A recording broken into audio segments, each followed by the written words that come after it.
Марія хотів чай свою втопить, я до моря вийшов рано, море спить, і мені його судити стало жаль. Залишилася мені моя печаль. О полудні йду до моря іздаля,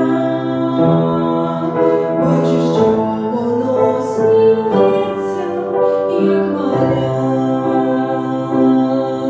і мені його смутити стало жаль.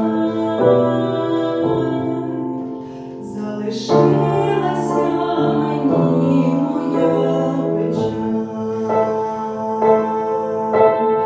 Уночі до моря знову я прибіг, а воно ридало біля ніг моїх, і мені його самого стало жаль. Залишилася мені моя печаль,